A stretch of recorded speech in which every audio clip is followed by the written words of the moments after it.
Brandon Gill represents Texas and chairs a new task force on preventing fraud. He joins us now. Welcome, Mr. Chairman. Prosecutors punish, but we want to prevent. So what can Congress do to make federal dollars harder to steal?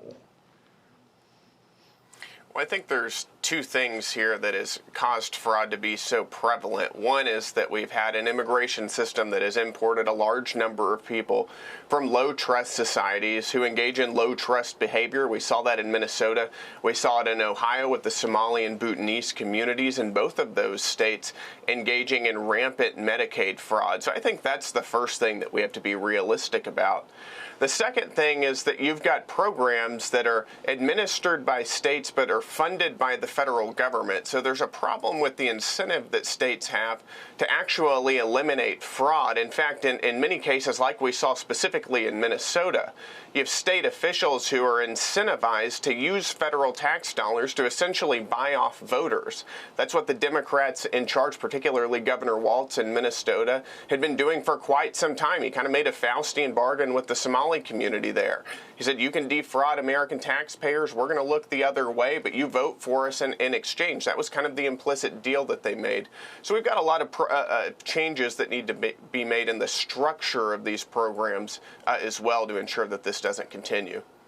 All right, Chairman, let's pick up where you left off. Conservatism used to want smaller government, in part because the bigger government gets, the more places fraud has to hide. Why does everything have to be done by D.C.? Why can't Minnesota, handle its own Medicaid, handle its own autism, handle its own child care? Why does it have to emanate from Washington?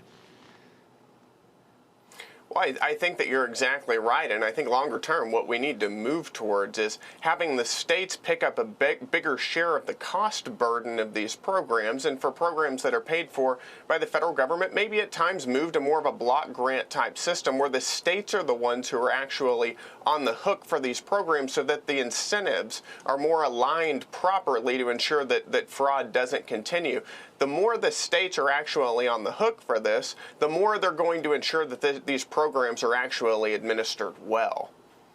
All right, you mentioned immigration. Here's DHS Secretary Mark Wayne Mullen on Capitol Hill this week, and then I'll ask you about it. You're talking about Trump's reckless behavior. What's reckless is shutting down CBP and ICE. You want to open borders? Because Ranking Thompson, I'm pretty sure you already said you're willing to shut them down again September 30th, even if we reopen them. That's law enforcement. Just say, I want to defund police, I want open borders, and I want illegals running wild in our streets. All right, Chairman, Texas Democrat candidate James Talarico says the border should be a welcome mat. How is that going to go over in the great state of Texas? You know, that is everything that Texans rejected last election cycle. Texas is at the forefront of Biden's border crisis. We suffered through that more than most states did.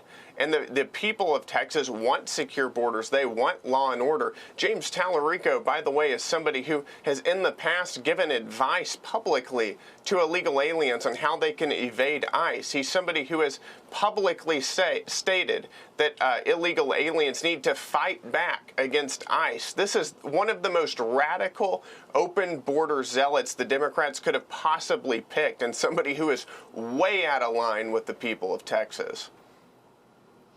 Chairman, best of luck to you. We'll have you back on as your committee gets up and going, and thank you for joining us on a Sunday night. Thanks for having me. Be sure to like and subscribe for all the Fox News latest on YouTube and catch full shows streaming now on Fox One.